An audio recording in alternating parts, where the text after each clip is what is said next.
Honorable Sri Haris Beeran, 3 minutes.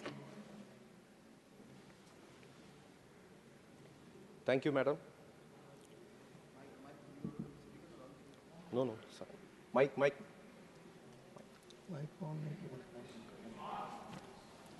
On the this.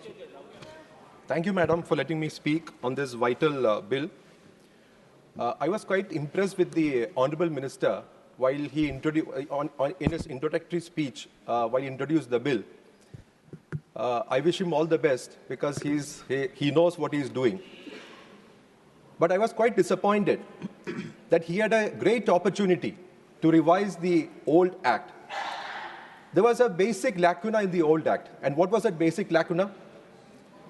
Virtually all functions and powers were vested with the union government. And that was further delegated to another authority called the DGCA. Now, this was a tried and tested thing. Despite all these authorities which were in place, your ministry is a ministry of paramount public interest because public actually has straight intervention in your ministry because a lot of people use the airlines and tariff is one of the fares are one of the fundamental things. Now, in this old act, you had a provision whereby the economic regulation was in fact included in the old act and in the rules. But nothing was happening. There was no regulation which was happening. What is done in the new act is, it is actually old wine in the new bottle.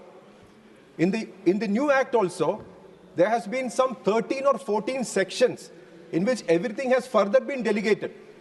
Now, when you have a provision which delegates further powers and which is tried and tested and which actually does not have any regulatory capping mechanism for airfare, then you should have actually included that as a legislative mechanism itself. You should have got a provision in the new bill saying that so-and-so authority will have the authority to cap the air tariff. But that is missing in this particular new bill. Now, sir, I traveled from Thiruvananthapuram to Delhi for attending this session. Our dear friend, Minister, Mr. Suresh Gopi was also there in the same flight. I paid 78,000 rupees from Thiruvananthapuram to Delhi, which is criminal. 78,000 rupees from Thiruvananthapuram to Delhi. Now, there is no logic in that.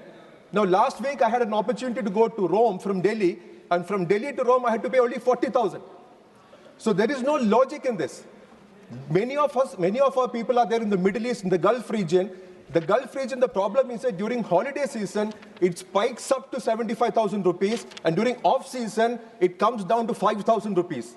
So therefore, this is something which has to be regulated. And the regulatory mechanism has to be there in the Act itself. It should not be delegated, is my first submission to you.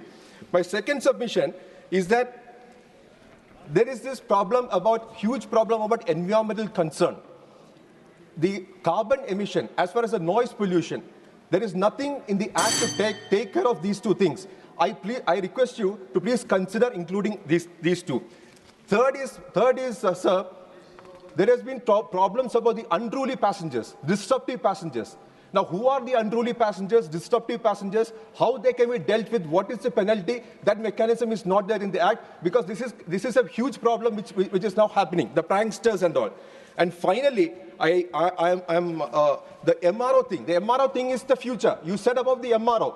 Now, if the MRO has to come in, the business has to come in, you have to have an arbitration system. There has to be an institutional arbitration. Only then foreign companies like Boeing and the Airbus will come to India. That is also fundamentally lacking in the new bill. So therefore, please consider that also. And finally, there has to be a transparency on point of call. You don't give point of call to airports with infrastructure like Kannur and Calicut.